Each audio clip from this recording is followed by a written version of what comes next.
নমস্কার বন্ধুরা, আপনারা সবাই কেমন আছেন? আপনাদের আশীর্বাদে আমি ভালো আছি। আজ আমি আপনাদের সাথে শেয়ার করব ধুন্দুল দিয়ে চিংড়ির মজার রেসিপি। এই রেসিপিটা এতটাই মজাদার হয় যে পরিবারের বড় থেকে ছোট সবাই খুব পছন্দ করে। তাহলে চলুন জেনে নেওয়া যাক ধুন্দুল দিয়ে চিংড়ির এই মজার রেসিপিটি। প্রথমে ধুন্দুলগুলোকে খোসা ছাড়িয়ে পরিষ্কার পানিতে ধুয়ে নিতে হবে। এরপরে এগুলোকে গোল গোল করে কেটে নিতে হবে, তবে অবশ্যই ধুন্দুলগুলোকে কচি হতে হবে। ধুন্দুলগুলোকে গোল গোল করে কেটে নেওয়ার পরে আপনাদের চিংড়িগুলোকে পরিষ্কার করে নিতে হবে। তবে এই রেসিপিটির জন্য অবশ্যই ছোট ছোট চিংড়ির প্রয়োজন হবে, কারণ এই রেসিপিতে ছোট চিংড়ির প্রয়োজন হয়। চিংড়িগুলোকে মাথা ছাড়িয়ে পরিষ্কার পানি দিয়ে ধুয়ে হলুদ লবণ মাখিয়ে নিতে হবে। এরপরে কড়াইতে তেল গরম হয়ে এলে হলুদ লবণ মাখানো চিংড়িগুলোকে ছেড়ে দিতে হবে। ভিডিওর মতো চিংড়িগুলো বাদামি রঙের হয়ে এলে এগুলোকে তুলে নিতে হবে।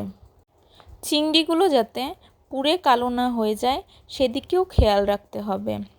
বন্ধুরা, বাচ্চারা অনেক সময় সবজি খেতে চায় না, তাই আপনারা এভাবে ধুন্দুল আর চিংড়ি দিয়ে এই রেসিপিটি তৈরি করে ওদেরকে খাওয়াতে পারেন।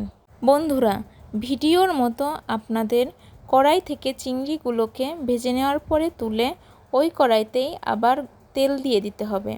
তেল গরম হয়ে এলে এর মধ্যে কালো জিরা দিয়ে দিতে হবে। কালো জিরা একটু ভেজে এর মধ্যে কুচনো পেঁয়াজ দিয়ে দিতে হবে। পেঁয়াজগুলোকে ভেজে নিতে হবে, তবে বাদামি বাদামি করে। অবশ্যই খেয়াল রাখতে হবে পেঁয়াজগুলো যেন পুড়ে না যায়। বন্ধুরা, আপনারা চাইলে পেঁয়াজগুলো ভিডিওর মতো কেটে নিতে পারেন, অথবা যে যার ইচ্ছা মতো কেটে নিতে পারেন। বন্ধুরা, কালো জিরা ও পেঁয়াজ হালকা ভাজা ভাজা হয়ে এলে এর মধ্যে ধুন্দুল দিয়ে দিতে হবে এবং একে একে হলুদ ও লবণ দিয়ে নেড়ে চেড়ে ঢাকা দিতে হবে।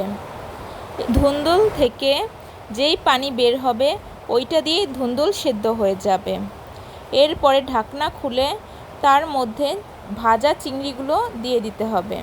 কিছুক্ষণ রান্না করলেই হয়ে যাবে আপনাদের মজার ধুন্দুল ও চিংড়ির রেসিপি।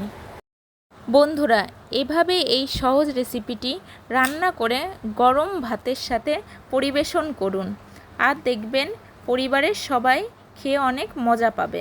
বন্ধুরা, ভিডিওটি ভালো লাগলে অবশ্যই লাইক, কমেন্ট, শেয়ার ও সাবস্ক্রাইব করবেন।